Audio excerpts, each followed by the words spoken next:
let's say you're a founder and you're trying to decide, should I invest more on processes or should I invest more in people? The first thing is introspection. What do you believe in? Really? What do you believe in and what do the people around you believe in? And how can you be a coherent leader? And you know what? You can nudge yourself a little bit away from your happy place, but you're not going to go super far. You're not going to go from like a process-driven, meritocratic XYZ person all the way to like, I'm going to start a collectivist company where everything is sort of a consensus decision to do that. You're not going to do that. But like, I think it starts with self-awareness. And then that's how people form their authentic leadership vibe. And then they flex a little bit and then they embrace other perspectives. Welcome to Lenny's podcast. I'm Lenny, and my goal here is to help you get better at the craft of building and growing products. I interview world-class product leaders and growth experts to learn from their hard-won experiences building and scaling today's most successful companies. Today, my guest is John Cutler. John is one of the most prolific, beloved, and long-time writers and sharers of product wisdom online. And as you'll hear at the start of this episode, thanks to his really unique role at Amplitude, he's worked with a large percentage of product teams and product managers around the world. I've learned a lot from John's writings over the years and share his stuff often, and so it was a real honor to chat in depth with John. I anticipated this would happen, and it happened. This ended up being the longest episode I've done yet, and honestly, we could have kept going for a lot longer.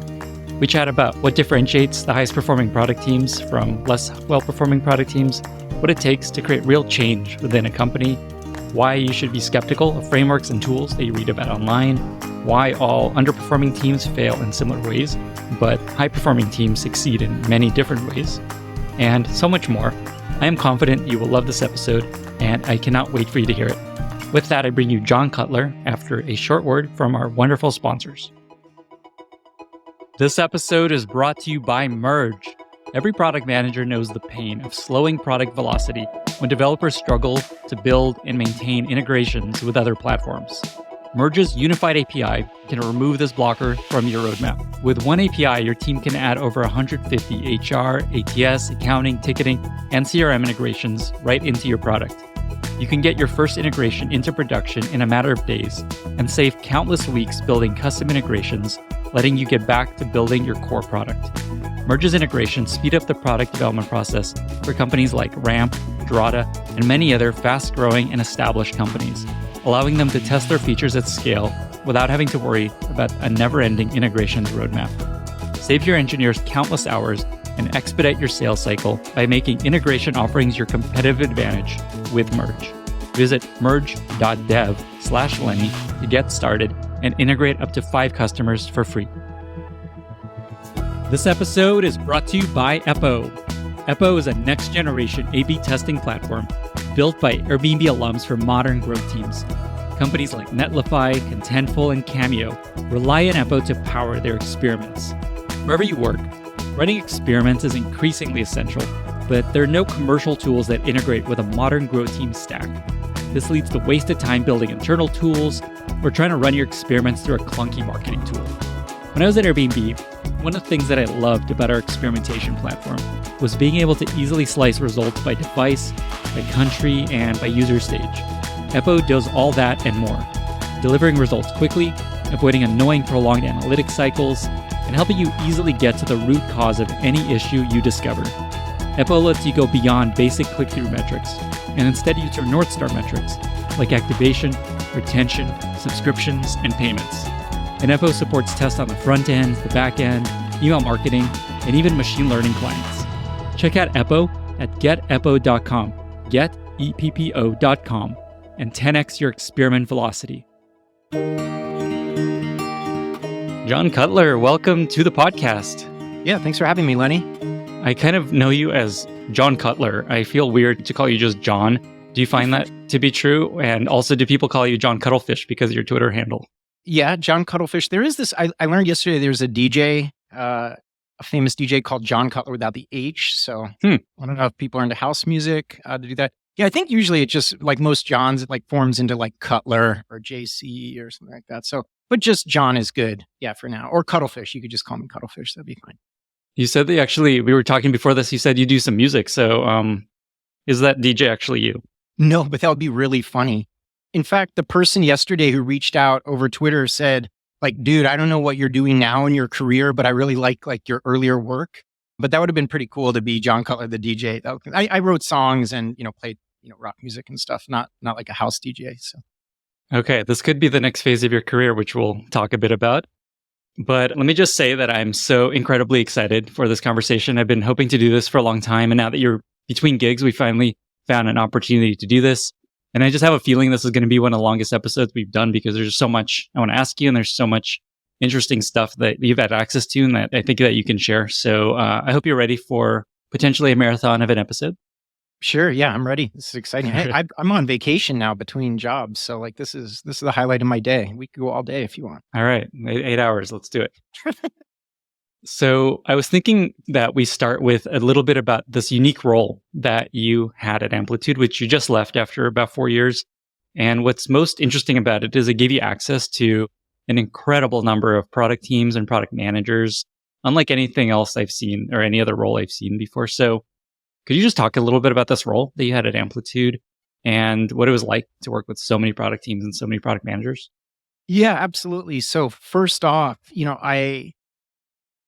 I remember almost specifically the day that Sandhya from Amplitude reached out and was sort of floated this idea of this role to me. And I'm so grateful for Sandhya and Justin, Matt Althauser, Spencer, the whole team, because it was really kind of a weird role from the beginning. They were starting to get more and more customers who were not traditional startups or kind of growth, stage startups showing up. And they needed to figure out how to convey expertise and convey things to the broader product public in a way that would land with those companies, right? And so, as I guess, kudos to them for thinking this weird idea could work. So I'm really, really grateful for that.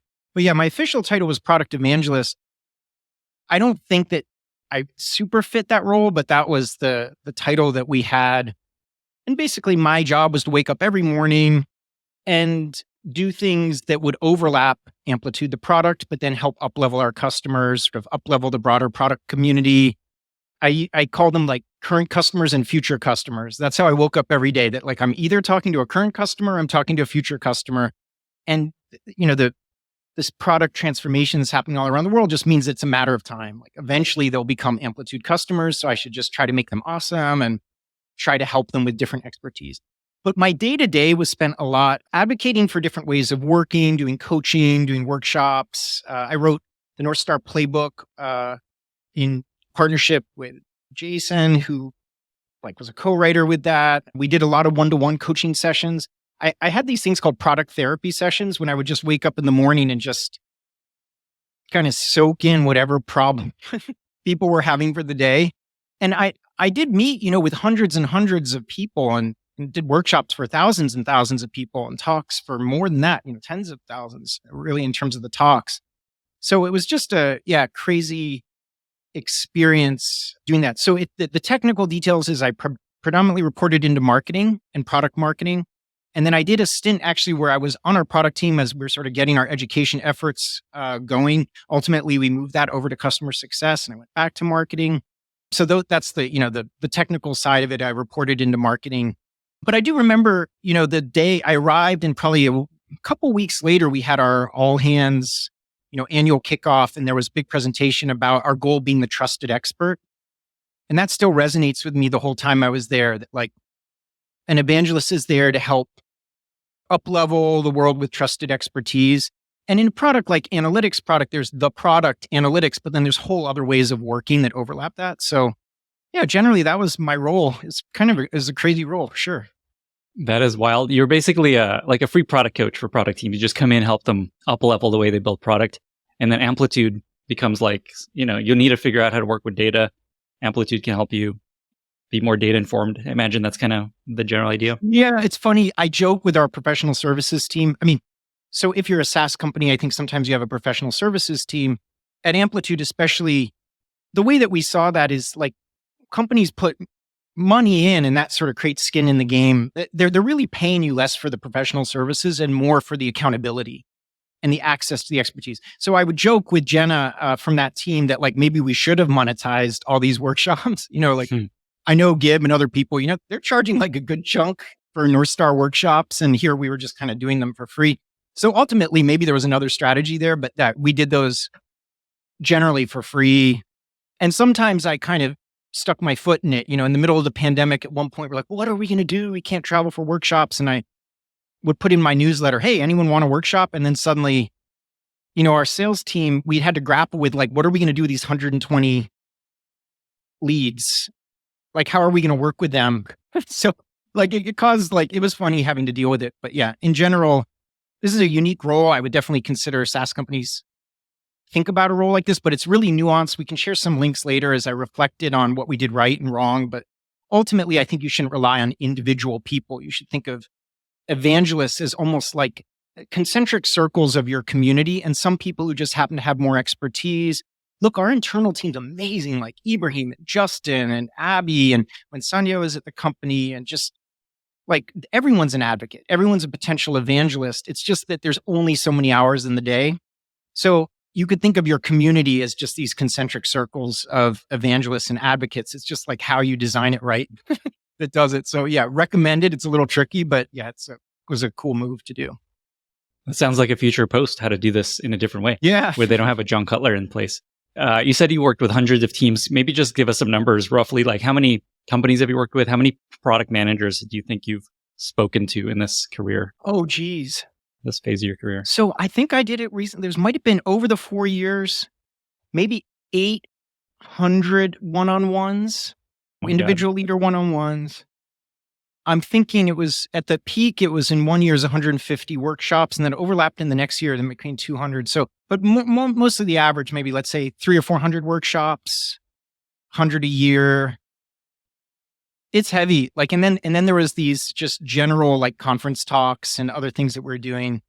I tried to I exported all my Google Calendar invites, tried to categorize all of them at some point, but really also you have to think about it is that what we did with the North Star playbook, it was truly a team effort at Amplitude. Like we started to have our I think it was Sandhya who needed to we had 3 days to go in to close a customer, and they were looking for us for trusted expertise. And she pulled together this workshop, and she came up with these 3 games of product, which is a really tricky and cool way to describe how your North Star, inputs and North Star should be. And it started this ball rolling. And then they wrote a blog post about it. So if you search North Star, you get to Sandhya's post. It's an amazing post. And then our CSM started to learn how to do it. And then we were like, we should write a playbook for it. And then it got to the point where if you go on LinkedIn, people are like, we used, and I made a whole point of saying we did not invent this thing, but people will say we use Amplitude's North Star framework. And I have to always chime in like, no, we did not invent that thing. You should go to Sean or you should go to any of these people who've done it in the past. But yeah, the whole point is that a lot of this stuff was evolved over time. It wasn't just some snap marketing campaign to do it. Same thing with our retention playbooks and engagement playbooks. Like when I arrived at Amplitude, people would send pictures of those playbooks sitting on their desks. And people thought, oh, it's just this piece of marketing content. How do they pull it together? I did some research, and our CS team developed a 110-page bulk of research from working directly with customers around retention and engagement. Then we had a PM and a great content writer, Archana, zero in and kind of make it palatable. Then we did ARC for it. So it didn't just magically appear. People think that these artifacts that Amplitude has just magically appeared, but they were just, it's a company filled with passionate experts of these things. And it was tested, iterated, expanded, tested, put into motion, put into practice. And that's how you create these kind of franchise, cornerstone pieces of content for your company. You don't just snap your fingers one day, So anyway, I wanted to point that out. Huge group effort for all these things. How does it feel to have left Amplitude at this point? I imagine you're going through a roller coaster of emotions. Oh, geez. Well, the immense amount of gratitude, definitely. Mentioned that. Wonderful people, wonderful customers. And just imagine, if you're a product nerd, one day you're with Amazon, one day you're with IKEA, one day you're with Lego, one day you're with Intercom, then you're with a 2-person startup, and then you're with Figma. And so really once in a lifetime experience to be able to do that. In fact, if I'd been a paid consultant, I never would have been able to do that. Another thing too is that there's this sort of selection bias. Like if you're a consultant, people come to you to work with you, but often I just had to talk to whatever team wanted access to expertise at Amplitude, not necessarily me. So I didn't get to dictate a lot of times the conversation. It's like, shit, I'm not doing a very good job here. Like this person thinks in a very different way than me to do that. So yeah, a lot of gratitude. I would say it got really heavy a lot in the sense that my son was born. 3 months later, I start the job, and then the pandemic kicks in. And every day you're like absorbing just the tension from teams. You're meeting leaders who are about to leave 5 days later. You're meeting people who are trying to save their team from, the pandemic imploding everything they're doing. So there was, I'm joke about the product therapy thing, but I would finish the day at 2 or 3 and then have to do another one, wake up at 5 to do an EMEA workshop, 5 to 7, be 2 in workshop, then take a break, then do another 2-hour workshop, and then talk to a leader about how everything was going to explode, and then another leader. And then I was still on a team in Amplitude, so I might go to my own meeting where we're working through our own challenges. And then it's like 4 or 5 in the afternoon. Oh my God, I'm done to be able to do that. And then I think it also left me with like a couple, key lessons we could probably go into later when we're doing it. One, you're talking to a bunch of different companies and achieving the almost similar results in like very, very different ways. They behave in different ways. The context in the pandemic or the economy, like you would see the pandemic kick in and then you would talk to 50 companies that were dealing with the ramifications of it. So it's kind of funny. I joke with someone at Amplitude. They're like, we were going through our own shit. And I'm like, yeah, and I've seen how 50 other companies are going through their own shit. Where this is, you're doing it. So the power of context, the regional differences were so fascinating. You're on with, I was on with a team that was based in India, and just the passion and curiosity. There was not one jaded person in the room. Like there was not one person like been there, done that, when's the performance review cycle ending or anything like that. It was just like all out passion and hunger for information. So those days were amazing. So yeah, we could talk a lot about it, but it definitely, it feels like a relief in some ways because the amount of attention to do it. And so for my next plan, actually what I'm doing is I'm going to work at Toast in a couple weeks. And I've been in touch with a leader there, Craig Daniel, for a long time, kind of really liked what he did at Drift. But I think that what I realized over the course of these 4 years is that I wanted to pivot back to like help put most of my energy into helping my own company. They're growing super fast. So the numbers are in the hundreds of everything or in the thousands of everything.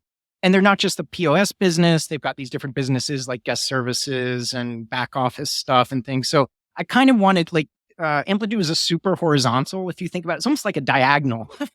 And so it made your head spin. And I kind of wanted to go back to vertical SaaS. There's a company here in Santa Barbara called Appfolio that I liked working at. And I really like had a soft spot for vertical SaaS, but I'm thinking put my energy into an internal team for a little bit to pivot back into that. And so I'll be helping like enable product teams and sort of doing what I was doing, but within a company as well. So it's going to be an interesting shift.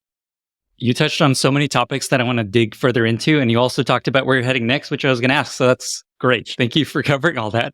By the way, I was just going to also say, lucky Toast. Wow. To get John Cutler. Go them. Oh, lucky me. I mean, geez, like Toast is this like gem. Like I just was joking with Craig the other day. I was like, I did not know all that stuff was going on at Toast. Awesome. Okay. So before we dig into some of the stuff that you brought up, like cultural differences between companies, what the best teams are doing differently, things like that. I actually, and you noticed, I asked on Twitter what I should ask you. You have a lot of fans on Twitter, and there's a ton of questions. And one actually got pretty spicy, and I want to touch on it briefly. This guy, Jason Cohen, pointed out that a lot of the stuff you share online in your newsletter and tweets and things like that is it often doesn't have a clear recommendation of here's what you should do or concrete piece of advice you could take away. It's kind of like messy, which is appropriate because your newsletter is called The Beautiful Mess. And so my question to you is, why have you found that you like to embrace the mess in your writing and your thinking and your advice? I was reflecting that like the newsletter, it's almost like an emo band. Like The Beautiful Mess, it's like so angsty. It couldn't have been like more like if I had a band, if I did not have an emo band when I was 16, but if I did, I would have called it The Beautiful Mess. So it's probably pretty consistent with personality, do those things. I mean, I actually really appreciated Jason pointing that out. And in fact, like at the end of this year, I put this post out to people saying, hey, here are things I'm grappling with, like the actionability of the content that I put out there, diversity of product advice. It's important to me. And then what it's like to just be a weirdo. Like, like we all have our like weird freak things, to do these things. And so I, sort of what does it mean to embrace those things? So it was really timely. I thought that Jason put that out there. And so maybe I'll give like a little background about, the newsletter and what I was looking for that. And so I think that the first thing that I did was, 4 years ago, I kind of scanned the product advice landscape. And I noticed, three things. First, there's sort of three perspectives that pervaded. And again, I just want to make a huge caveat. This is not a judgment on any of these particular perspectives. It's more like I noticed a lot of it. And the first was that, to be successful, number one, maybe success is tools, skills, mindset. So that's kind of one group of particular things. The second, that in terms of worldviews, we mentioned like international worldviews too, but there was like a high percentage of product advice that was kind of grounded where you think it would be grounded. So it was grounded in this idea of a meritocracy, like success is primarily about merit, very highly individualistic. And we don't realize that in the US until you do meetings with other teams, just how individualistic we can be when it comes to how we think about teams should be set up and stuff. And then I think the third thing I realized was that it was very, often very context free. And I mean that actually in the nicest way. Like it was optimized to make sure that it could be actionable, that someone could take that away. And that's what I really like about the content that you put out there. And I like about a lot of the guests on the podcast, like they kind of lay it out in those particular things. And so to kind of go through those, like, yeah, tools, skills, mindset, that makes sense, right? Who does not want tools to be better? In fact, a lot of the podcasts I like, we get into that later, like we're going to give you the tools and tactics that the best people do. So I really like that kind of stuff as well. The second part of that is like this idea of success being mostly about individual skills and chops. So, this idea of like great leaders, high performing teams, 10x people, kind of go on. And then the product mindset stuff, which is a little bit like you have it or you don't, or you develop or you don't. It's like very mysterious. So again, I'm going to go through these things and then think about how they inspire me. Part of me was like, okay, there's a lot of that stuff, but maybe not as much stuff kind of unraveling the dynamics that happen behind those things. So the meritocracy stuff and the individualism stuff, it's like basically the people rise to the top. They try the hardest. They work the hardest. The best in companies employ them. There's top tier companies. There's second tier companies. So there's this very like hierarchical view. And as I started to also dig in more into the stuff in Amplitude, I was like, wait, there's something right and wrong about this at the same time. There's something true, but not true at the same time. So that's something that I wanted to be able to explore in doing it. And then the context-free advice was obviously like, I noticed more and more that people trying to put tools in play out of context sometimes had worse effects than them just not doing it at all to do that. So anyway, I kind of thought about it as a product, like, okay, what's my opportunity here? There's a lot of this great advice. It's very actionable. I don't know. In the US, we're pretty individualistic. So the advice probably lands with people really, really well. And then also it's really actionable. And so I thought, okay, well, what would be my particular angle? So I thought about the angle wanted to explore three things. I think the first one is this idea we do work in these complex adaptive systems. And so I really went deep in that particular area. So we work in environments. There's lots of things that are interdependent on each other. We don't work in closed systems. I mean, like if you're in the Bay Area, you're in this broader system called the Bay Area, that's in this broader system called California, that's in this broader system called the United States.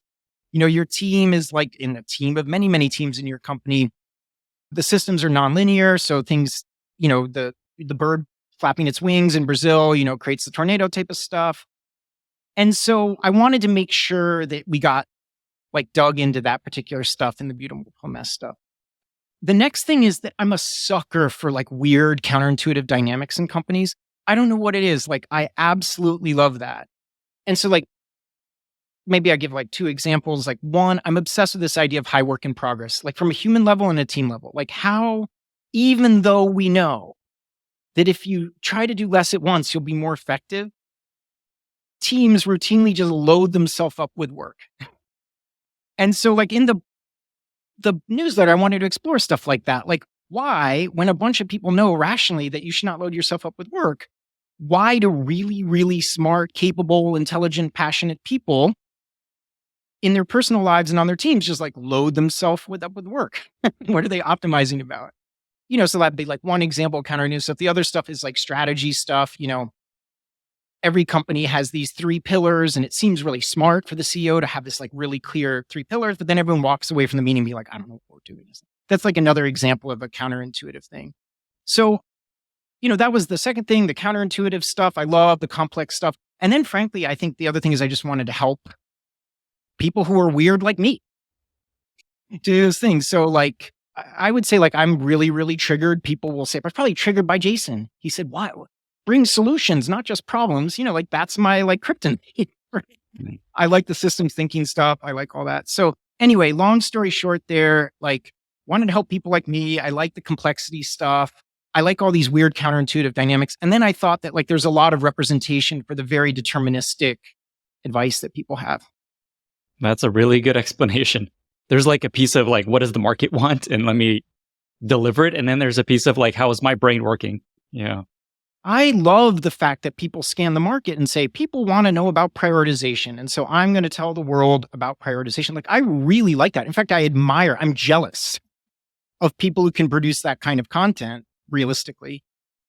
And interestingly enough, like I probably in my doodling and posts, I've probably given frameworks to do that. I just don't think too much about it. I just kind of go in these things. So yeah, there's always this balance. And one way that I think about it is to get anything done, we need to reduce the world a little bit. That's the difference. And back to this thing of complex problems, I think it's the difference between oversimplification and focusing. You can have like a really complex problem and you can oversimplify it, and that's not great. But you could have a complex problem and be like, you know what? I need to hold some things constant. Not going to make any progress unless we hold some things constant to do that. So that's like, to me, the balance I'm playing all the time between like how many variables to hold constant to make sure that people can get some value out of it. I don't know about you, but like that's the tension I have. But you write really actionable stuff, and so I really admire that too. I'm jealous.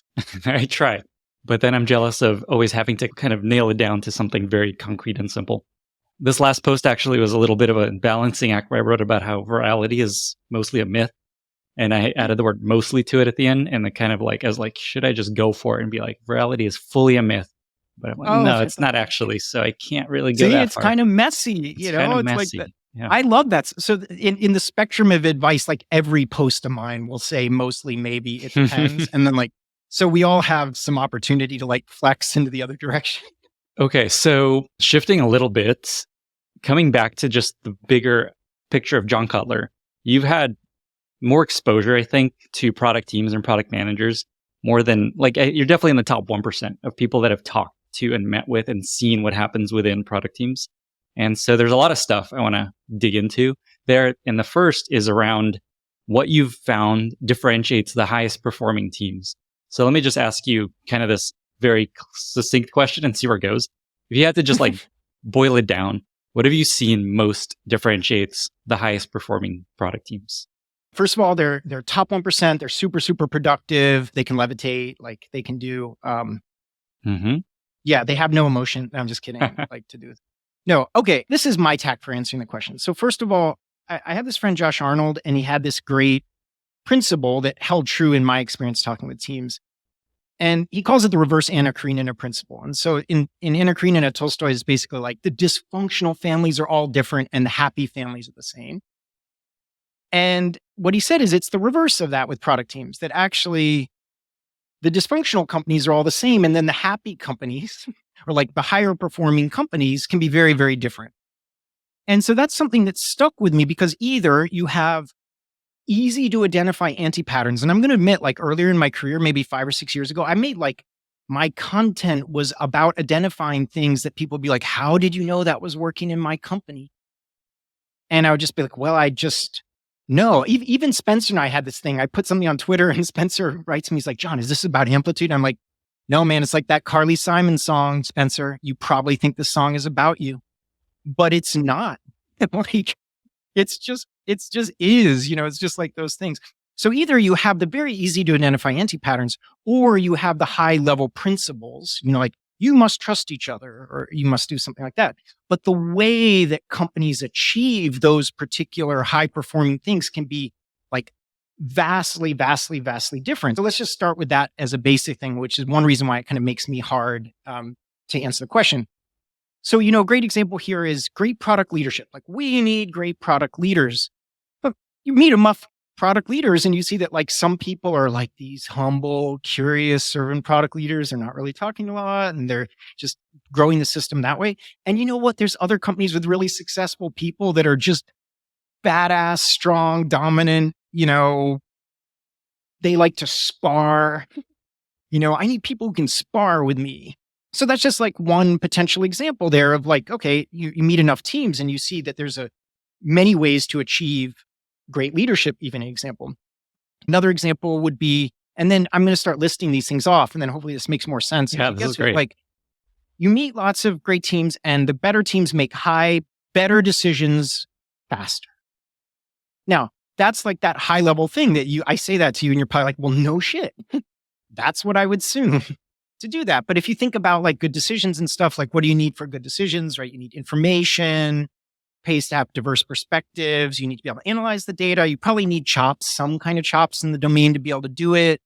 You usually need a goal in mind. Like, what are you optimizing for? It's very hard to make a decision just to make a decision to be able to do that. Okay, so those are like the basics, but still none of that's all that interesting, right? You're like, oh, you're saying you need information to make decisions, and it's kind of not very satisfying to do that, right? But then if you think about three companies, let's say think three, we could even play the game together.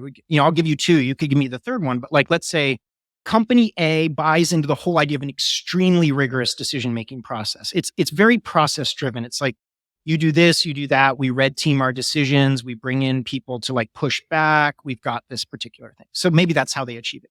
Company B, maybe they're just all about this kind of mushy, diverse perspectives thing. They're not very process driven, but they achieve really good decisions by making sure that there's these like serendipitous connections between people at the right time with the right set of diverse things. There are highly successful companies that achieve both of those particular things. I don't know, what am I missing? So Lenny, you think about it. It's like, so there's the rigorous process driven approach. Then there's the company that's all about like the ad hoc, work together, collaborative approach. What's another way that some companies make really good decisions all the time? What comes to mind is a very top-down, CEO-driven, here's what we're doing, here's the roadmap. Absolutely. And so this is the thing, I'm sitting there and the very idealistic product managers are like, you got to have empowered teams and you got to push decision-making down to the bottom. And I'm like, well, that company is doing pretty well. And the CEO just tells everyone what to do. And in fact, they attracted people who just don't mind that and like their vision to do it, right? And you find people who really like the process-driven approach and you find people who do those things. So like, that's like one principle done a different way. But then I'll just take like a couple principles. So I just wanted to get that out of the way that like every one of these I mentioned could be achieved in a couple different ways. So the first thing you notice is the companies that are very high performing have coherence between the structure of their company and their current strategy. And this is like a structural thing. I think when there's startups, things are very fluid and the strategy's in flux. And so they have a fluid structure, but then as companies grow, there's sort of a physics to the problem that starts to catch up to them, to particular things. So their funding approach, their incentives, the org structure, the architecture, even their technical architecture supports their strategy back and forth. And the reason why I mention this one is you can have brilliant teams. You meet these brilliant teams where they've just hired in like the quote unquote best of the best. And they're just struggling with a strategy structure mismatch, and no amount of let's empower people or no amount of doing whatever is going to like knock them out of that. And so what do you need? You need a strategy, then you need to align the structure around it. So this is different than saying, you're asking me like, what do I observe when they're doing really well? Now the tactics to achieve this might be different depending on the company, but you could get that. I think the second thing, if I admit it, is like the strong opinions loosely held, which is there is this balance of believing in certain things, believing maybe in the power of products or the power of connecting with customers or maybe key strategic things that they need to do, or even believing that this is a done deal and you just need to move faster than everyone else in the space, or even the belief that you need to just go straight to commodity pricing like Amazon with whatever you're doing. Like there is just a stubborn, strongly held belief that is then balanced with their ability to have the loosely held thing. So I would just observe this in meeting after meeting with these like teams that seem to be having a bout of being more high performing. they would be stubborn about some things that they were doing, even when it didn't make sense in the short term. Right. And then they would do that. So I think that that's like another thing. I think related to that when it comes to the product world is just like a core belief in the power of products. The Jeff Bezos thing that like the success of today was set in motion 3 years ago, that like product is a layer cake and that you are layering on decisions. Like the success you're having now is like a layer cake of decisions from the last bunch of years that you're doing it.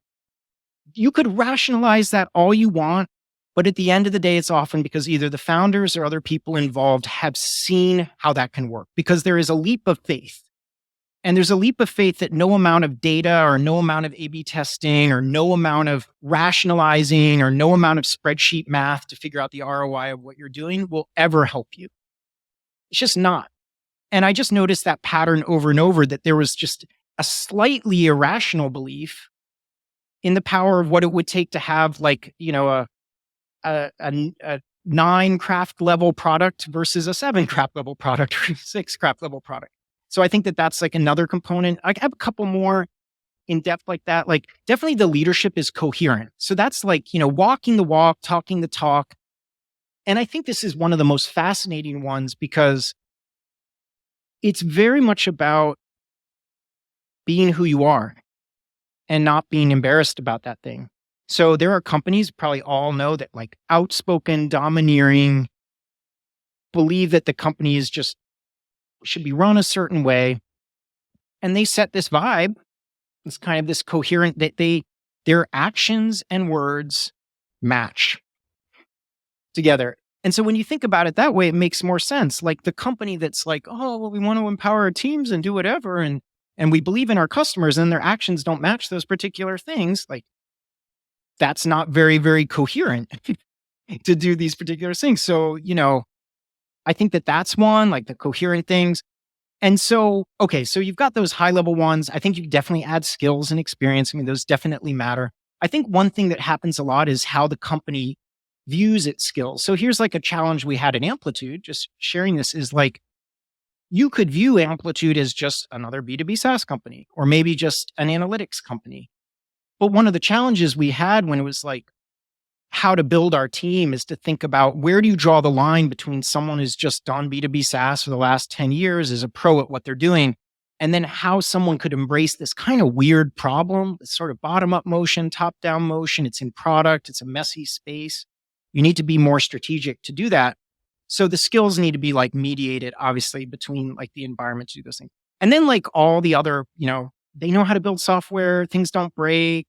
They can experiment without risks. They have positive habits. I could go on and on. Hopefully this is a helpful, just hearing my thought process to go through these things. But like, I think that the TLDR of this whole thing is those top ones I mentioned seem like common sense. And it's like, how do you put it in motion in your company? I was just reading that like Working Backwards book about Amazon. And they're in this chapter about basically their bar raisers thing. And I share it with my partner, who's the head of HR at a company.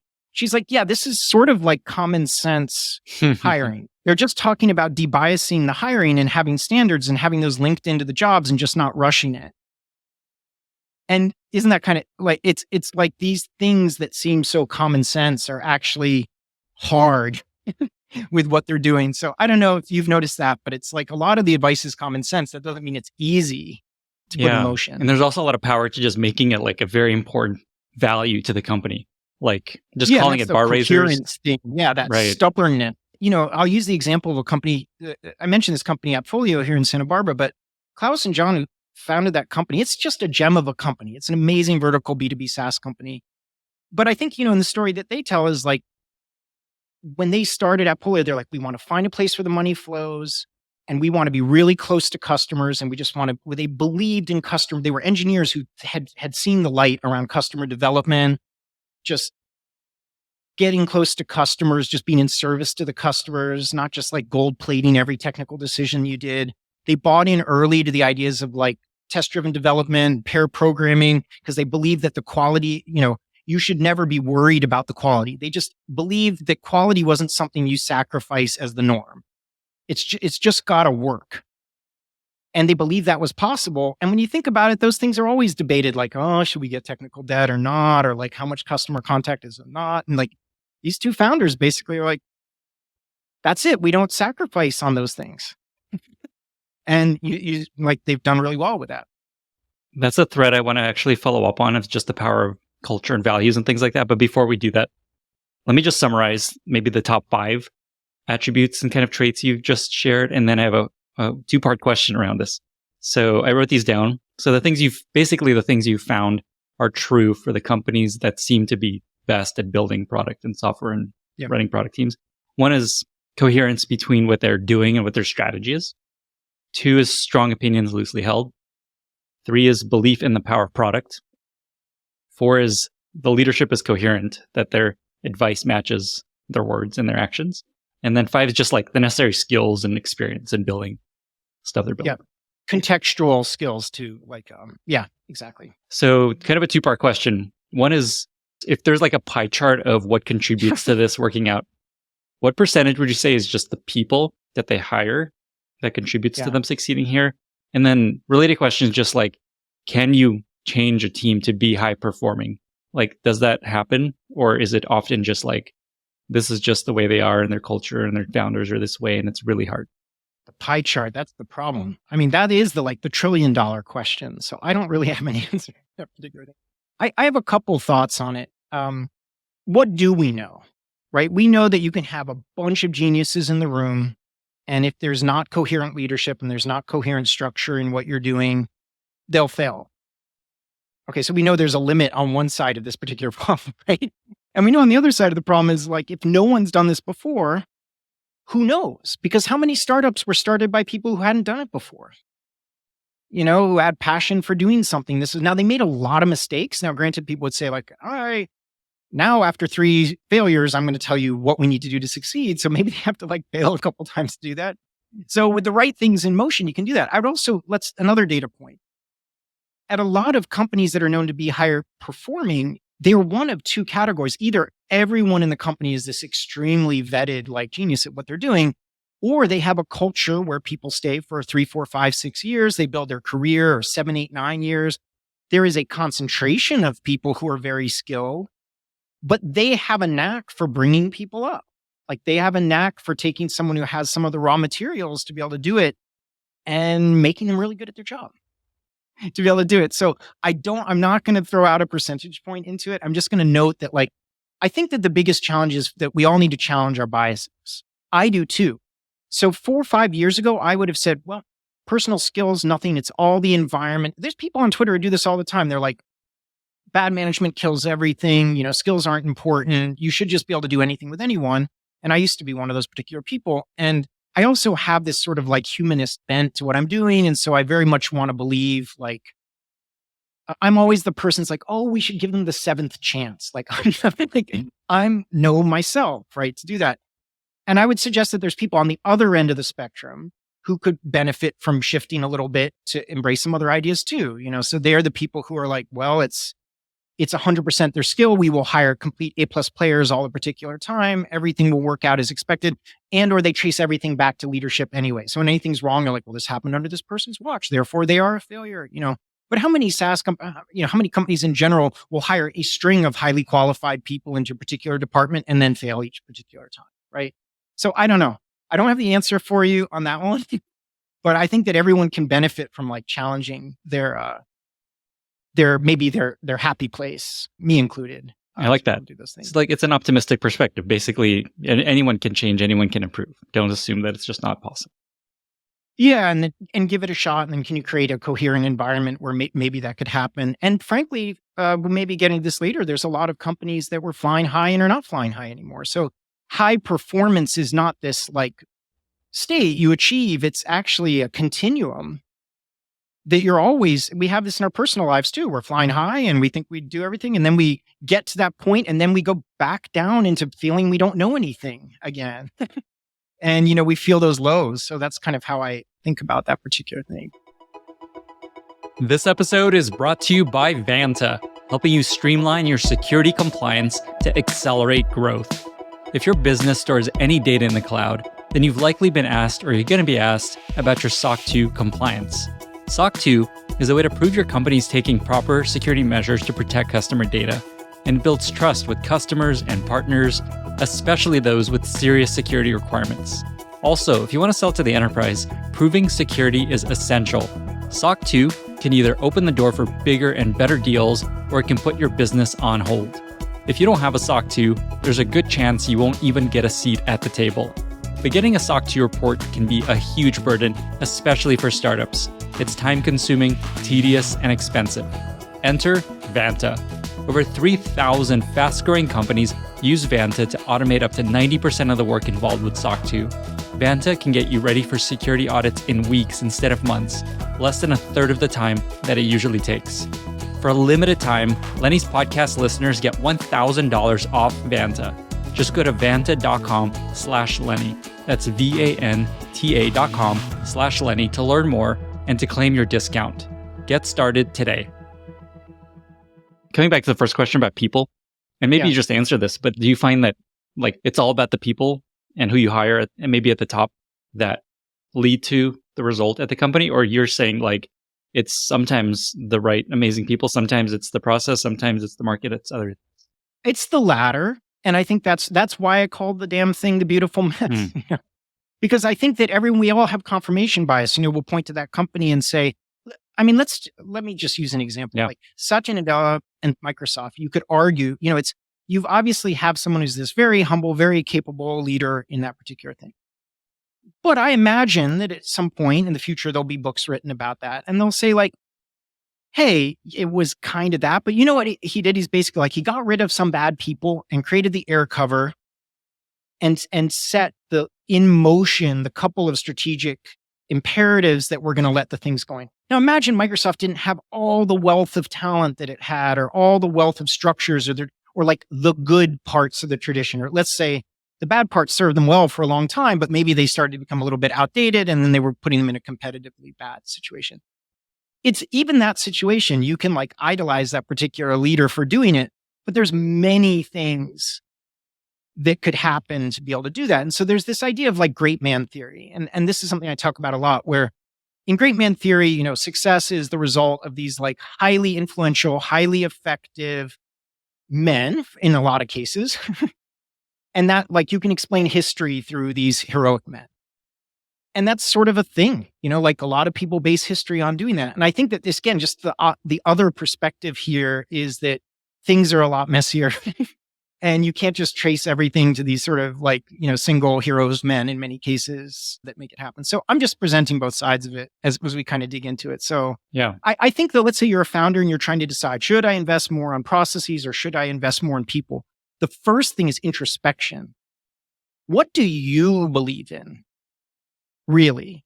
And not just what do I believe in that you think the whole rest of the world, not I think the rules of the world are that blank happens. It's what do you believe in and what do the people around you believe in? And how can you be a coherent leader? And you know what? You can nudge yourself a little bit away from your happy place, but you're not going to go super far. You're not going to go from a process-driven, meritocratic XYZ person all the way to I'm going to start a collectivist company where everything is sort of a consensus decision to do that. You're not going to do that. But I think it starts with self-awareness. And then that's how people form their authentic leadership vibe. And then they flex a little bit and then they embrace other perspectives. That's just my perspective on it.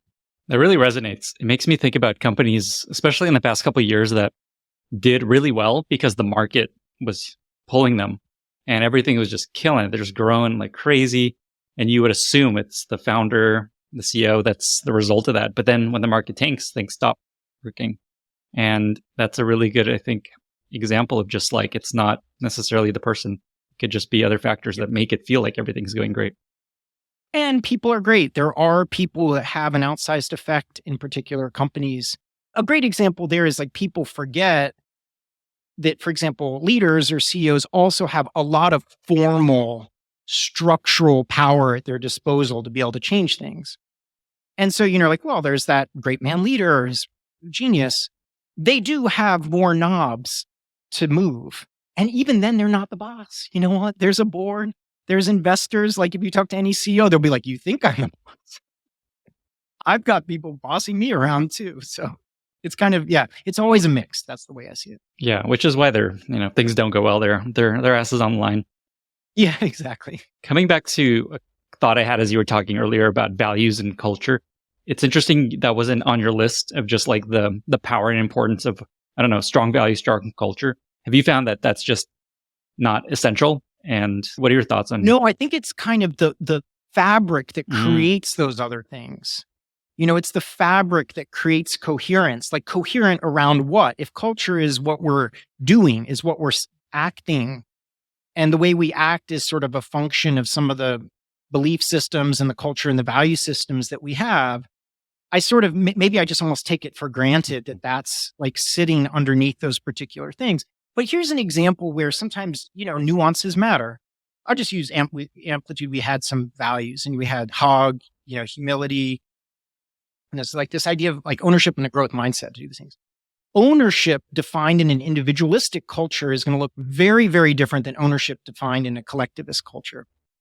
So what I find with companies is that and certainly we struggled to communicate this too. And I think we were pretty good at communicating where we sat on this particular thing. But a lot of times people write up these cultural documents and they're just like, well, this is our culture. We're into ownership. It's not saying much. Saying that you believe in ownership without the addition of what we would do successfully and Spencer and other people do successfully is talk about the behaviors that represented that level of ownership. Then that tells you something about what the culture is. So maybe when I was answering that, I kind of took that for granted. But yeah, there's a set of beliefs and values that sit underneath all those things, I bet. When you think of the companies you work with over the years, and you don't have to answer this if you don't want, but when you think of the companies with the best culture or the best way, or some of the best companies in terms of how they build product, who comes to mind? I mean, I will mention some companies but I'm not going to mention what people think in doing this. I'm just going to mention moments where I was like, this thing is really clicking. Yeah. And not because it wasn't easy or there is a leader at Lego. Her name is Angela. And when I'm talking to her, I'm just like, this person just has it dialed in, this is really hard. This business is transforming. They've got one of the biggest, most iconic brands in the whole world at their hands, and I'm sitting and I'm just going to single out her. There's a situation here. It's not easy. It's not great. It's not high performing by any, you take a tiny Silicon Valley company, it's hard to be at Lego with thousands of people trying to build this and trying to take an iconic brand and turn it into something having to do with digital stuff. But I just want to give a shout out to her. That's what I'm going to say to this question. I think of it more of these moments where I'm like, wow, this shit's hard. It's not ideal. And that people are coming to work every day. And there's a group of people in this room who are extremely well-meaning. And you know what? The impact of their work might not even be seen in their tenure at that company. Some of these larger companies might take a decade to really work themselves through. And so I don't know. When you asked that question, I thought more about individual moments where I spent time with teams, or that team I mentioned to you in India, where it's everyone's super humble and whatever. So awesome. Yeah, I'm not going to give a lot of names, but just shout out to Angela. She's doing an awesome job. Go Angela. That reminds me of something I wanted to ask around the cultural differences between product teams in different countries. You talked about India, you talked about Lego. What have you found to be the main differences in how product teams operate and companies operate across different countries, say California versus Paris versus Australia? Yeah, and again, I'm not an expert in this, and I think Erin Meyer wrote that, or Mayer, I'm not sure how to pronounce her name, wrote that book, The Culture Map. And so you should just find what those people wrote, because they're much smarter than I am about this. But here's the individual things that I notice is definitely the individualist and what I would call almost communitarian vibe. The idea of individualism versus the idea of the team being sort of a community of people together. So that's one, and you pick up about that a lot when you go to different places. I mean, in the United States, you'll find this situation where you've got this one engineering manager and they are brokering the projects with every single engineer on their team, and everyone wants the promotion. And there's this whole, instead of the PM working with the team, it's the PM brokering stuff with an engineering manager to give everyone their premier project. No one's really working together. There's no pair programming. There's nothing like that. That's a whole other debate. But And so that's like highly individualistic and it might work in that particular environment. In fact, it might be optimized for environments where you're burning through people every like 18 months or 24 months, or because you just want to put another cog into the particular machine so that you can grow and so you can do stuff. And that's an extreme example, but then you compare that to other parts of the world. It's like much more consensus driven.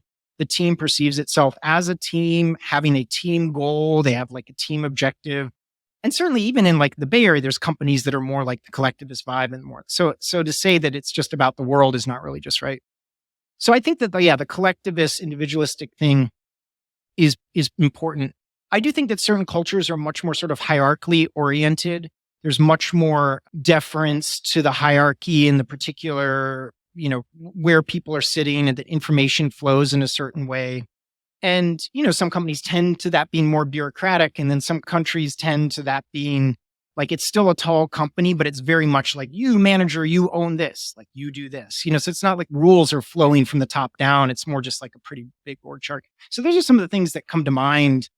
Yeah. As we're going through it. So yeah. This relates a lot to something else you often talk about, that much of the advice on the internet and books, newsletters like ours, is geared towards Silicon Valley type tech startups.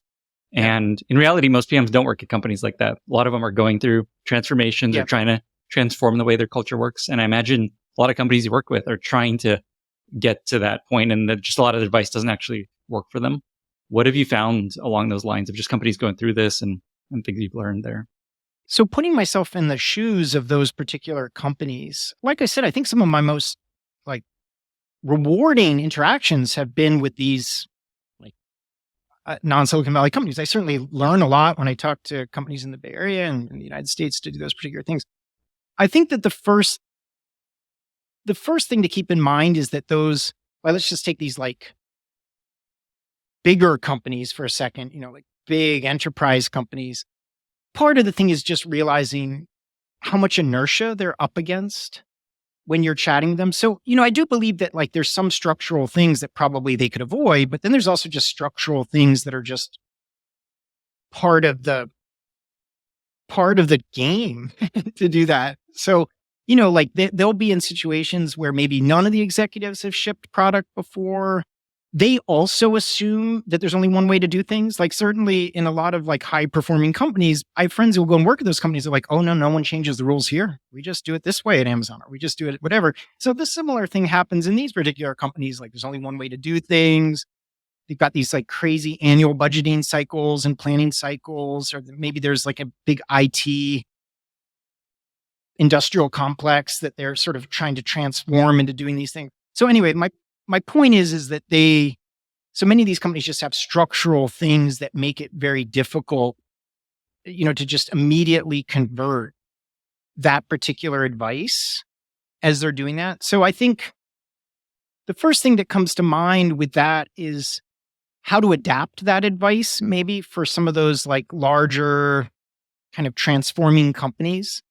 And I think that the couple things that I sort of remark on is that one, like reps matter in those particular situations. So in many of those companies, they should focus on creating these sort of areas or pods where a team can get in the reps that they're trying to be able to do. So it's sort of like a little miniature version of that. And, there's a whole problem with innovation labs. There's a whole problem with that kind of idea. But the idea that you can create these little bastions where a team can get in the reps. And reps meaning shipping product. Shipping and learning, like going through the full loop. Can they go through the full loop of what they're doing? And I think that the other thing that comes up with that is that most of those companies need to think of frameworks appropriately. Like they'll read about these particular frameworks or what particular companies do or don't do. And I think that for a lot of those companies, they see adopting the frameworks as the end goal. They kind of look there, and sometimes like maybe even you write a post is like, well, how does Figma work? And they're like, we use these frameworks. And so this company's like, well, we've got to use these frameworks. And I think that the way that I tend to think about frameworks is that they're more like a job aid. They're more like a learning tool that the team kind of uses to keep themselves on track. But part of the thing is that those companies will reinvent the things they're using when things aren't working out. So I think that like, that's another thing maybe some of those companies could benefit from doing. We're getting kind of more into the kind of digital transformation or the big company space. But I think like back to that particular question, I think you need to view a lot of advice coming from Silicon Valley just contextually. It's startup. There's a tradition of how these companies work. Many of them are just optimized very much for that first big arc of growth. They've never really been disrupted. Like the only disruption has come from scale, not from being like a legacy, a huge global brand or huge global business and then being disrupted by new things. Like the only problems, not the only, because it's really hard, but like the problems have been primarily scaling. So they're kind of optimized for wrapping their head around that. And then many of them are just pure digital product companies. And so I think this is a thing that a lot of the big rideshare and food delivery conglomerates are figuring out. They're like, oh, this is a lot harder than we thought. Like when you're dealing with moving people around and logistics and things, like it's an order of magnitude more complex to do that. So I don't know if that helps kind of explain my perspective on that, but I think that it's like you have to adapt the advice, and you also need to acknowledge that for some of these companies, there are these sort of just structural areas of inertia that they're trying to work through, and that a lot of them maybe need to like adapt this advice on the small instead of thinking they're just going to like install all the frameworks or install everything they're doing. Yeah, this is really, really good advice. I imagine folks are listening that may be working at a company like that. It feels like there's two sides to it. One is there should just be an awareness of this may not work at us. We're not going to be Figma, and let's just get used to that. And then two, this good like reflection for me that I'm probably causing some damage with people reading a post on like, here's how Figma builds product, and then not adding a little bit of like, maybe this won't work at your company, But maybe it can. And I talk about this a lot, this sort of, I do believe there's sort of this fundamental attribution bias at play, where people in these high performings don't acknowledge the amount that luck and inertia has been a part of what they're doing.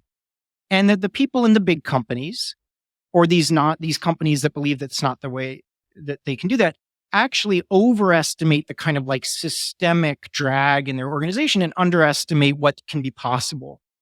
And you think about that, we do that a lot in just our lives in general. We see someone being really successful and we'll say, well, but my situation is this. And when things are working for us, we're like, I'm a genius. Like I'm a genius for doing this particular thing. When things work, we're competent. When things don't, it's like the system and everyone else's incompetence to be able to do it. So I do think that there's opportunities. I think there's another thing too, that there's a vast spectrum of companies. Like we paint some of these like large enterprises on one end of the spectrum and then these other these modern product companies. But I brought up that plumbing company in Australia, like you meet these companies, you know what? Their revenue is literally like 50 startups. They are not doing bad. They are not doing bad. And you know what? They're actually doing interesting things. One of Amplitude's customers, Anheuser-Busch, has this thing called Bees. And Bees is basically like a liquor distribution app. And it's literally one of the biggest B2B companies in the world. And you know what? Anheuser-Busch, it's like, well, we're going to distribute beer because of the pandemic. And so we're going to have, and I think actually they started to become more even used for logistics. Like you're a bodega in one of those countries, you can order beer for doing it. So I think that we tend to kind of paint this world of like, there's the big, slow companies, and then there's like the fast and nimble companies, but there's everything in between. Another example is like a lot of tech companies started 2000 to 2008, kind of are on their third or fourth act at the moment, like second or third or fourth act. Bought a lot of companies. They're trying to absorb them. They might be trying like a product-led growth motion by spanning all the different acquisitions they had. You know what? They are on top of their game. This is not like a slouch company, but it's really hard for them to do that. Or, at Amplitude, we'd have a lot of like not old fintech, but not newest fintech companies that are printing money, and they're just like embracing this particular thing. And then compare that to like, I did a big North Star session or more of a coaching session at Nubank in Brazil when there was just, 15 people in a room, and now like they're massive. So I think that we tend to paint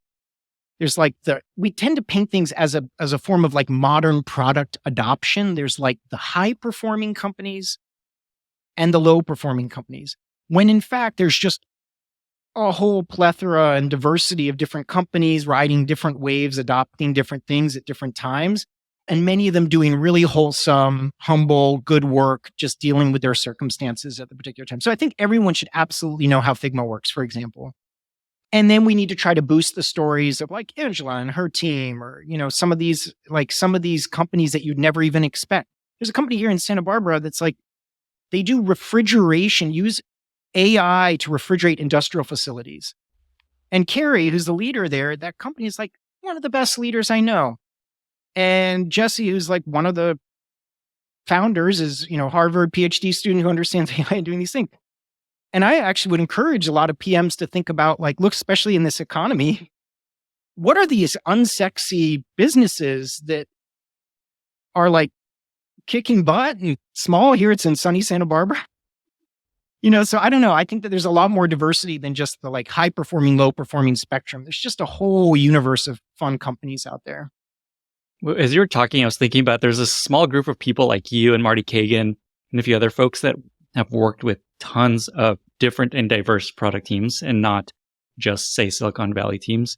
And I'm curious if there's any other names of folks you think listeners should follow if they work at maybe a non-Silicon Valley type team. Like Marty Kagan is who comes to mind first, but I don't know if you have anyone else, and if not, that's all good. Yeah, there's a couple people, but I feel like I should go back and like just generate like this full list for people. Maybe it would be interesting. Maybe I'll take that as an action item to like list a couple of these people. We'll put it in the show notes. I'll give you an example of like one guy, and his name is John Smart, and he wrote this book called Better, Sooner, Safer, Happier. And I think he was at Barclays Bank, I think that's how you say it, in England. And you know what? He like led this transformation. And then I think he's gone on, he has a consultancy now for doing things. And the guy is just awesome to talk to. He's really, really humble about what, the book is really interesting. And the thing that I noticed when talking to John is like the order of magnitude of complexity of problems that he has unraveled and what he had to put in motion to take like an old school bank and at least try to get some part of some kind of transformation working in that particular company. Like, I think there's a whole like realm of people like that. And I'm going to like list, maybe I'll follow up with a couple more lists of like people who can do that. And then I do think there's the people like Teresa Torres and others that have come up with a technique that is universal. Like you can teach an element of product thinking with her techniques or this opportunity solution tree or this continuous discovery thing that like everyone can find accessible no matter where your company is at. And I have a lot of respect for those types of techniques because they're more universal versus like some very like arcane niche activity. Awesome. Cool. And we'll do our best to include whatever full list you come up with in the show notes. Yeah. So I've been asking a lot of very specific questions. I want to give us a chance to kind of zoom out a little bit and see what other advice you may have for product managers and the product community broadly. Like it feels like you're in this kind of reflective phase after working with all these companies and you have more time to think. So I'm curious what comes to mind when you think of just like, here's advice I have to share. Yeah, I think kind of going back to the reps thing, I think that there's this fire hose of amazing information that's out there. And like I contributed to it and you contribute to it. And there's just, think like what a time to be alive. Like you can literally just get these podcasts going. You can listen to anyone you want. Yeah. Like that's like pretty amazing. And I was thinking to myself, the joke is I saw you put this thing about Andrew Huberman about who gives these sort of like life hacks thing. It's like, there is absolutely a place for this type of content. Like, I just want someone to summarize what the hell I should do when I wake up in the morning. Right, cold plunge, can I be healthier? Sunlight. Yeah, I got my sunlight. I went for my sunlight before screens to prepare for our talk today. Wait, actually?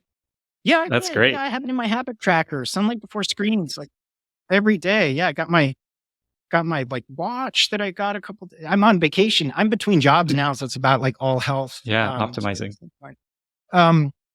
But I think that you need to keep in mind that this is a skill, and skill is knowledge times practice, mediated by your environment, the habits you form, and the motivation that you have into particular things. And so I think that I learned about that a lot, like working with learning experience designers at Amplitude, that like we tend to think that this is just a function of the knowledge that we pick up and the number of podcasts that we listen to. But really, it's about going through this loop. So at Amplitude, we have this data-informed product loop. that we would teach. And it's basically like, you need a strategy, you need to develop qualitative models, you need to add measurement to those models. So like North Star framework would be an example of a qualitative model. You need to add measurement to those models, figure out how you're doing it. You need to prioritize where to focus. You need to design bets. You need to measure the impact of those bets. And then you need to circulate what you learned back into the strategy, back into your models, back into how you prioritize, et cetera. And it helps you figure out where you're kind of weak at the moment. So for example, you need a strategy. Without that, nothing is possible. But you could have an amazing strategy and you don't deploy it with the right models. No one can prioritize it. We could do all that right, but you don't design any bets and can't ship anything. Oh, that's kind of a problem. But you could do all that right and you don't know the impact of anything you've shipped. But you could even do all that right and not circulate the learning back in your company. And then you're still not going to succeed in these things. So that's an example of what I mean by like the loop. And so one thing you could think about for your career that I think people should focus on, and also in terms of sharing the content that they share. So we're sharing a lot of content around knowledge and job aids, like knowledge and job aids, and maybe a little bit of motivation, like how did that person succeed and do that? But if you think about your career, just think about how many times can you get around that loop? And what are you putting? Because I worry that people are loaded up with knowledge and feel almost, I meet some of these leaders and they feel beaten up by the advice industry. They feel beaten up that they can never be good enough. They cannot be like whatever company, or, they feel like their company's never good enough. Like they can't empower their team. They just can't follow anyone's advice. And so I think people are beating themselves up when I think that you shift for some people to focus to like taking that knowledge and just getting that loop going for your teams, or getting that loop going for your career, or getting that loop going for your company is like probably like a pretty safe bet. So I would think that's like one thing that comes to mind. Partly being responsible for some of that is what Yeah, me too. my advice to people is don't feel like you need to read everything coming across your plate. Yeah. It's instead wait for the moment when you need that thing. Like I'm working on SEO right now. Cool. I saved that thing about SEO. Yeah. I'm going to go do it. Just like a just-in-time learning, because you learn it so much better than like, oh shit, I have to load all this stuff in my head in case it becomes useful. Absolutely. And I think one thing you think of is think about the podcasts you listen to, and think about that content is almost like you don't know what you don't know often. So I think that the challenge is that like, if you've been doing PM for a while, product management for a while, I don't fit everything in my head. I just like, for example, pricing. I know pricing is a thing. I know that there's some people who are amazing at pricing. I know that if someone told me like, well, you should just price it like this, my spidey sense would say, you don't know what you're talking about. Because I know that there's more to it than just what you just said. You develop your spidey sense for things, and you know that there's people, you have to like dip your toes in like understanding, like that's the beauty of podcasts. Like your mind can get blown. And then it puts in the back of your brain, you're like, there are some people who know a lot about that. Versus, the founder who believes that they're going to figure everything out for themselves. And it's just like, no, it's actually a thing. Pricing is a thing. Or, meeting design is a thing. There's people who obsess about it. Or service design is a thing. Or interaction design. Or strategy, the thing to do that. So that's building on what you said. I think that there is especially if you're starting out, there is a definite value of almost seeing the 501 level courses or hearing that like genius lecturer. Like when you were in college as a freshman, I remember I dropped out, but like you would see the genius professor and you wouldn't understand any of it, but it's a thing. And then it helped you like guide the way you're doing. So I think that you should kind of balance out those things. But to your point, like at the end of the day, you got to just put this stuff in motion somehow. Yeah. To do it. And then just know that it's there when you need it, like find some way to store it, save it, maybe even just assume Google will find it for you. One more question along that same thread is you talked about the importance of going through these loops. At some companies, you just can't really. The company moves slowly. It's super waterfall. They plan really long. Do you have any advice for someone that's like, oh, I want to go through loops more often? This is really good advice. Point number one is you often underestimate what loops are available to you in that company. They throw up their hands. I've tried to mentor people like this. I think we've done a decent job. But the first thing I'm like, just don't throw up your hands and say it's all like going to shit. Like, just at least document like so even if like someone from on high says build X, you can at least say, you know what? Selected option is X. What would the one pager look like if X was one of 5 options? Write the one pager.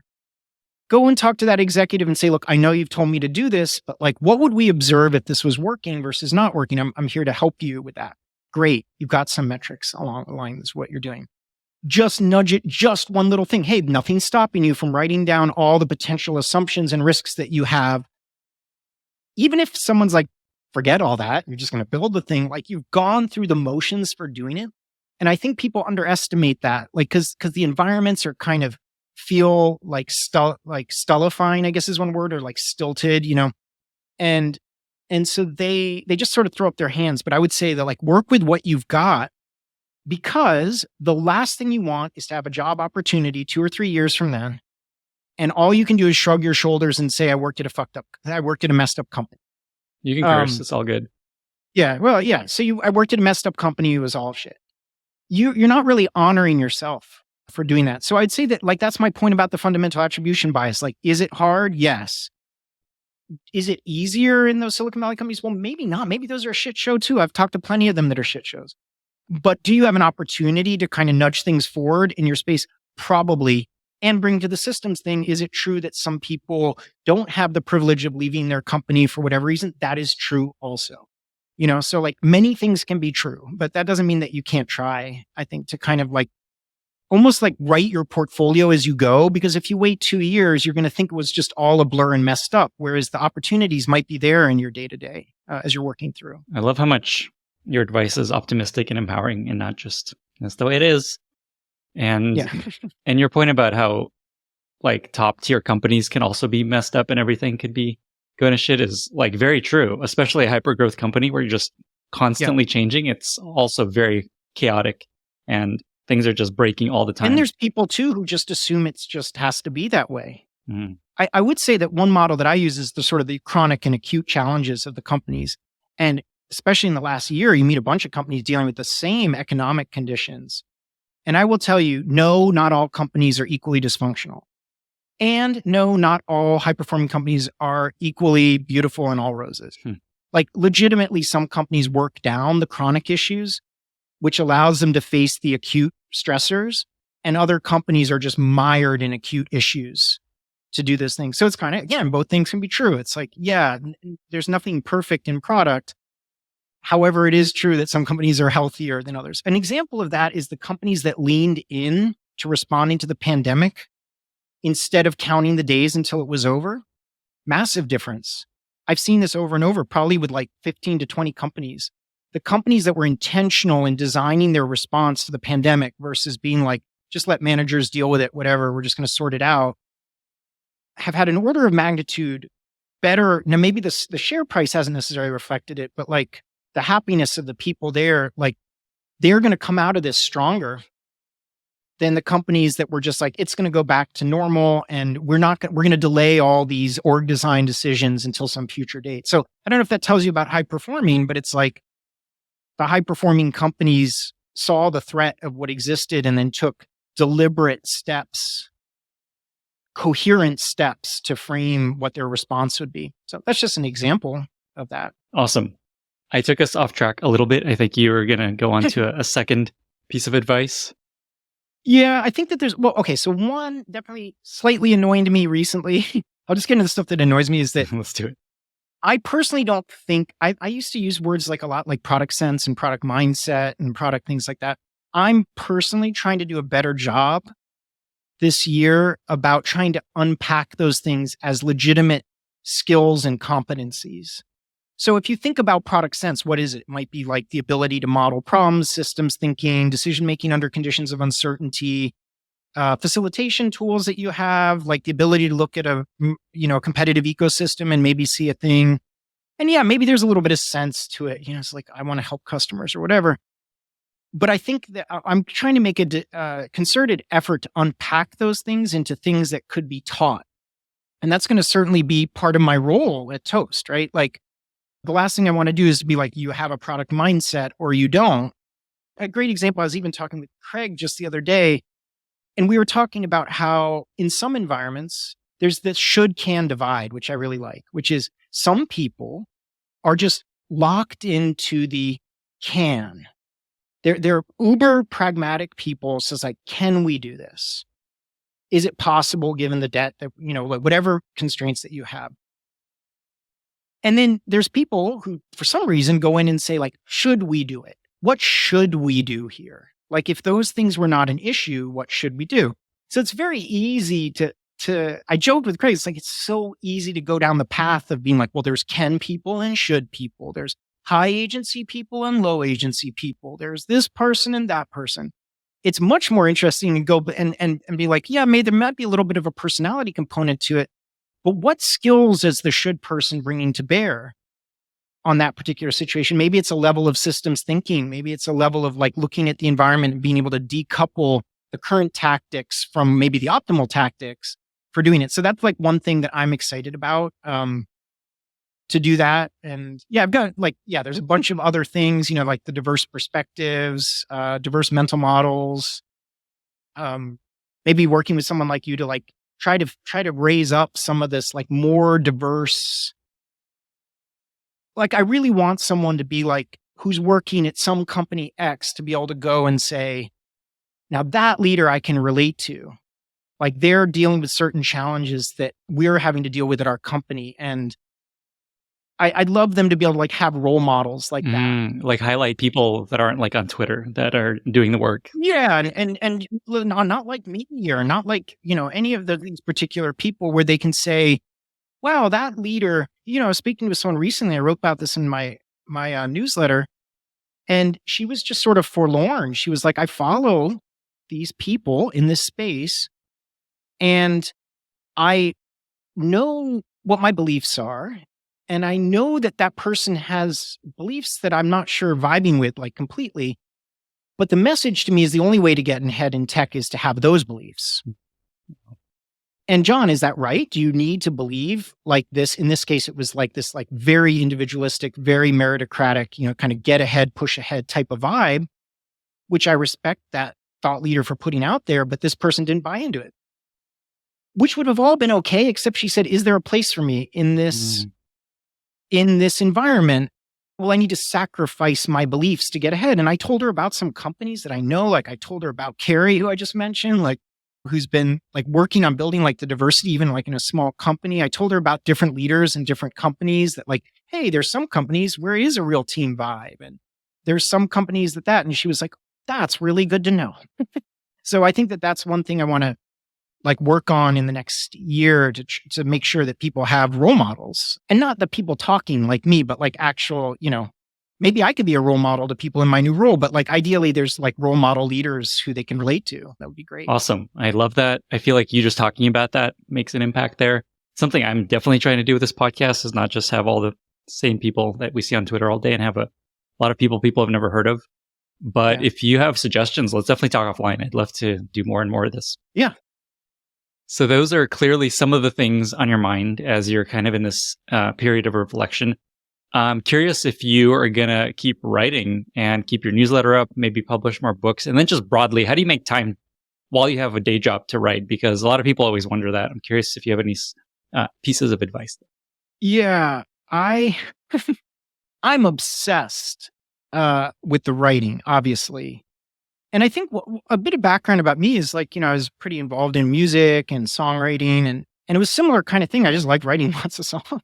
Like I like that there's a certain like buzz you get when you're creating, and then in the case of music, it'd be like you record the demo and you get it out there. I think what people have correctly picked up on is because I have a full-time job, sometimes it'll be like Thursday night and my kid's finally asleep and it's like 1 a.m. and I'm just like, I've got to write this post. And so sometimes it comes off as being like a little bit rough or even accentuating the fact that I don't give them an answer, because it's like 2:00 a.m. now and I kind of don't want to give them an answer. I want to go to sleep to do these things. So I think one of the things I'm going to hope to do is maybe be more deliberate about like trying to provide at least some mental models for dealing with the mess. I mean, there's things like that out there. There's this thing, Kinefin, which is like a way to understand the systems and decision-making problems you have. Are you dealing with like a clear system, a complicated system, a complex system, or a chaotic system?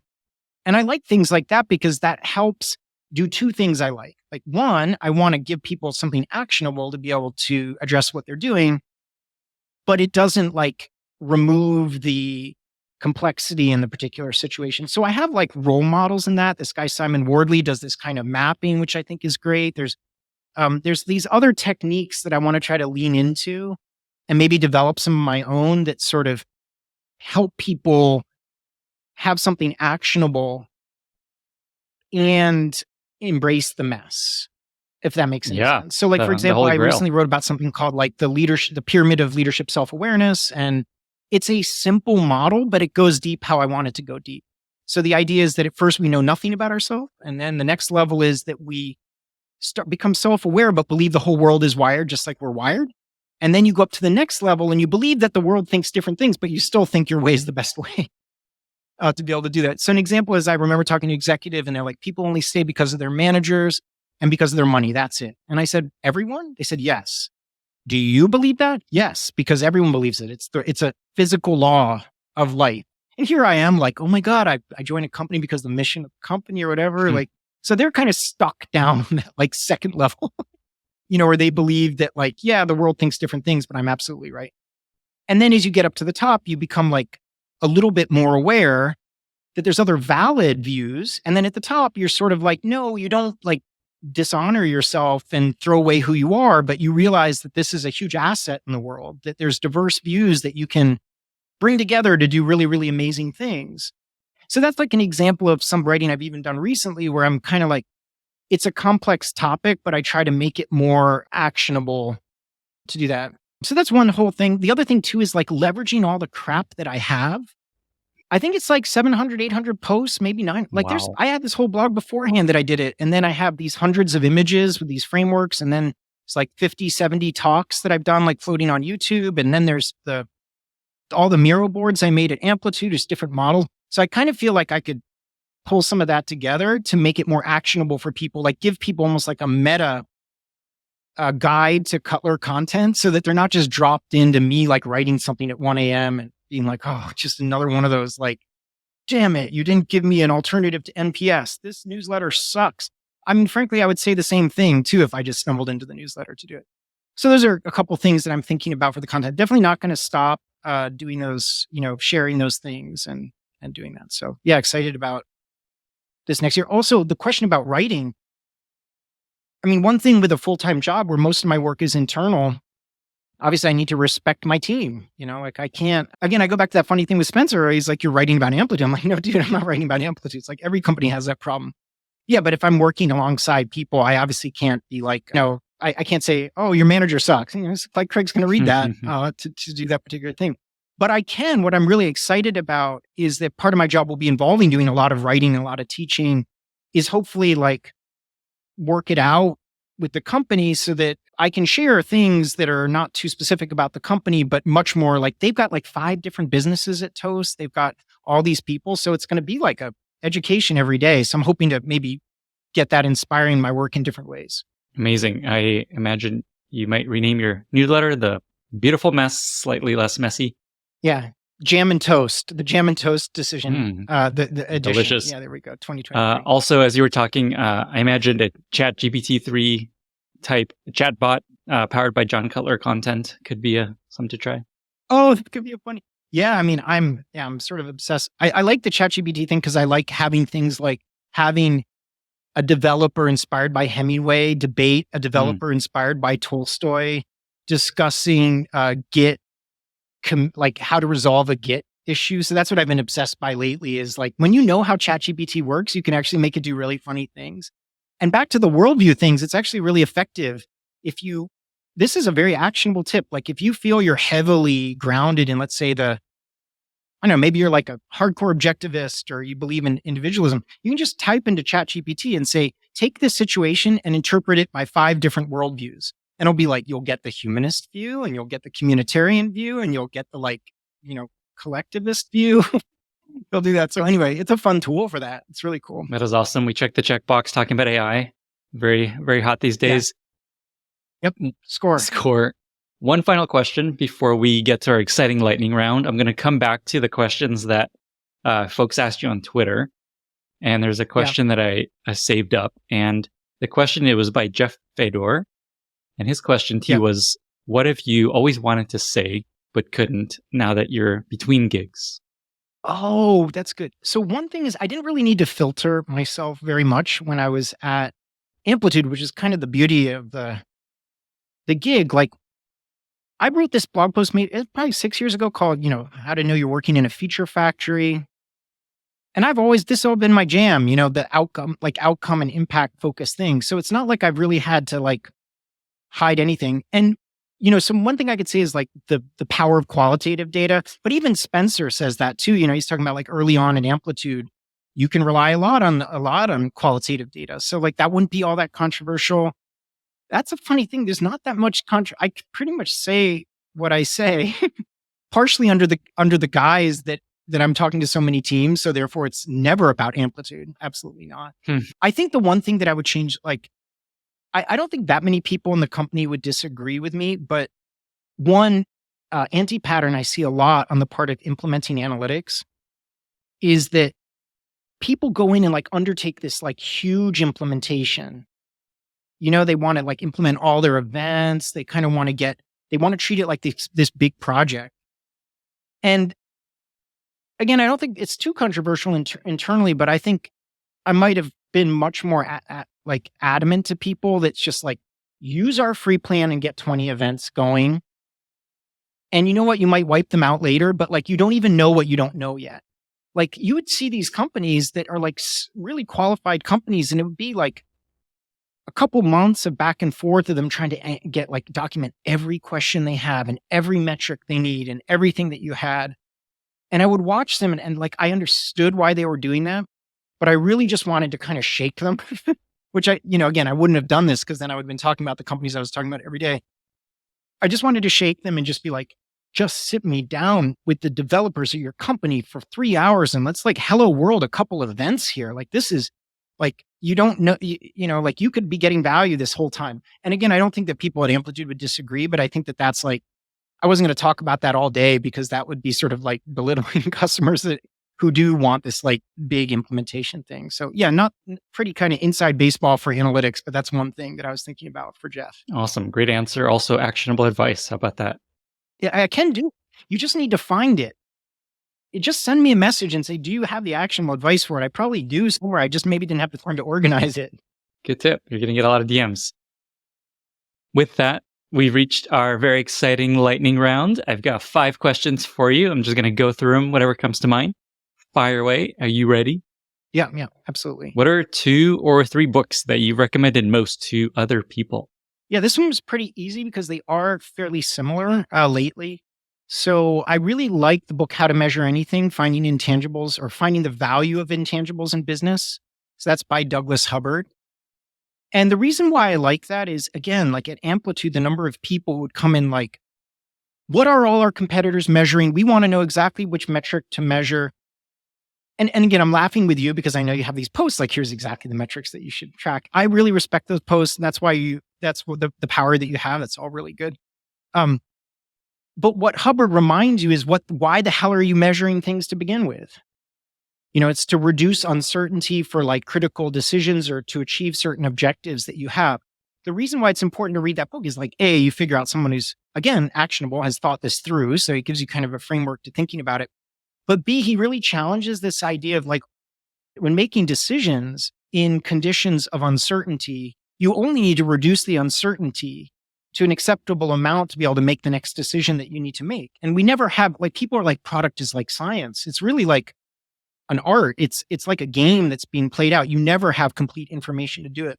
So I think that's a good book to remind people about to be more creative and thinking about measurement instead of thinking about measurement and metrics is just about like adopting the exact metrics that everyone has and doing that. The second one I think would probably be Accelerate. So Nicole Forsgren, Gene Kim, Jez Humble, like that's just one of the best books in the world about the factors contributing to performance. And it's built on it's been out for a while now, 10 years. They did the Dora report, which was like their yearly report where they did big surveys, like 10, 20, 30, 40,000 people responding to it. Nicole Forsgren's an amazing scientist. And so they like structured their thing correctly. They would have a hypothesis about what is equal to performance and how all these individual practices contribute to it. And then they've updated it over time. And I think that, Google bought Dora. I don't know exactly how all the parts came into place, but that book is amazing, just sort of teaching you how to think about the idea of performance, because they'll include things like, the Western topology, which is is your company operating like a bureaucracy or dictate, these certain culture elements to it, but then also the practices and things that you're doing, so that's a great book when you're trying to think about how do I model performance? And then it's also an amazing book because you can just literally put the stuff into motion about improving your development practices and things you're doing. And then I think probably the last one, man, I just love this book, this Jeff Patton book about user story mapping. I love what Jeff Patton did. He took this extremely simple idea, which is that you can lay out a customer journey and then organize, take a slice across that journey and develop it. And he gives this pretty basic, straightforward method to do it. But I tell you, I'll go into companies a year after they had Jeff in and learned this, and they're still buzzing about, hey, user story mapping. And it's just, he's a super humble guy, and he would never outstate the value of this. He'd be yeah, it's just a journey map with a couple sticky notes on it. But I always, when someone's new at product management, I'm hey, this is a deceptively simple book. You'll learn this very basic idea, but it will teach you a lot about product when I do that. So those are 3 that come to mind. Killer suggestions. I love answers of books I've never heard of that seem really amazing. So you check the checkbox there. Thank you. Next question. Favorite other podcast other than the one you're currently on? I'm in a void, I got a 4-year-old. I don't really spend a lot of time. I'm the sort of I'm such a lightweight. It's I'll do knowledge project because Shane sent me. You know what I mean? I will just listen to some, I'll binge things those. But I do really I've actually been going through old episodes of Maggie Crowley's podcast that she did when she was at Drift. Lots of good guests. And I really like Maggie's perspective. And I like the guests that she had on there. So sometimes I'll go back to an old podcast. He does these really great memes and stuff, but Jason Knight actually has a fun podcast and I listen to and some of those things. So I think that but realistically, I'm not a huge podcast listener. I'd like to go back to a podcast that hasn't been out for a while, like Maggie's, and just sort of catch up on all the guests because I thought that was really awesome. Good. Jason, we'll love hearing that. Next question, favorite recent movie or TV show that you really enjoyed? Oh man, again, have a kid. Yeah. It's nothing. There's a show called Sunny Bunnies. It's these fluffy bunnies. That's really good. And then there's this animated series called Booba, and he's this funny guy. I like Booba and Sunny Bunnies. Great. I'm sure these will be useful to families. Hardcore product movies, really those are going to up your game a lot. Yeah, I'm sure there's something to learn. 2 more questions. Favorite interview question that you like to ask folks? Oh, so one that I like to do is I do like the behavioral questions, tell me about stuff. But then I'll ask them imagine I'm interviewing a person you worked with. Now answer in their tell me about of the same situation. So, you'll be oh, Lenny, tell me about a time that you're faced with adversity and you did this and then you worked with the team to do it. And you would go through it and then you'd answer it. And then maybe in the process of doing that, you mentioned someone you work with. And I'll be now imagine that you're Mary, who you just spoke about and things. And how would she answer the tell me about thing as it relates to you? And so I think it can show some really interesting self-awareness, because often people answer that question they are the hero of the story. And the other people are the accomplices in it. But then if you challenge them, what was that story from the perspective of one of the people you worked with? I think it's really interesting. Awesome. To do it. So it is a behavioral question. I do think that's the right way. And if you dig enough, you can really get the depth of the story. But I do think it's fun to challenge people to see how flexible their thinking could be about that situation. I don't know if that's right from an HR perspective, but I like it. I like it too. Final question. You mentioned you have kids. What's the best lesson someone taught you about raising kids? It's a challenge every day. I just think they operate better when they are fed. The kid as a product is if you feed the product, then they were just, everything's better. And when you don't, everything falls apart. So just have snacks with you. That's basically the advice that I have to people. Very practical. Look at you. Actionable advice left and right. Yeah, you got it. John, and I feel comfortable calling you John now. I feel like I just got to know you. You're just like a John now. We hit our goal of, I think it's going to be the longest episode I've done. This was amazing. John, we've reached the end. 2 final questions. Where can folks find you online if they want to learn more, reach out, ask questions if you want them to? And then 2, how can listeners be useful to you? I still am using Twitter a fair amount, I think, but LinkedIn could be good. John Cuttlefish on Twitter and then just John Cutler at LinkedIn. Yeah, I think what I would love to hear from people is just, send recommendations of people we should hear more from. I think that would be really helpful. Even in the role that I have, I want to start like a guest speaker series to bring people in to talk to our team. And so I think that would be something that I can work on. Amazing. John, thank you so much for doing this. I'm really excited for this new adventure that you're on. And I'm excited to maybe follow up maybe in a couple of years of just like what you've learned from this next phase of life. I really enjoyed the show, and thank you for having me. Awesome. Thanks, John. Thank you so much for listening. If you found this valuable, you can subscribe to the show on Apple Podcasts, Spotify, or your favorite podcast app. Also, please consider giving us a rating or leaving a review, as that really helps other listeners find the podcast. You can find all past episodes or learn more about the show at lennyspodcast.com. See you in the next episode.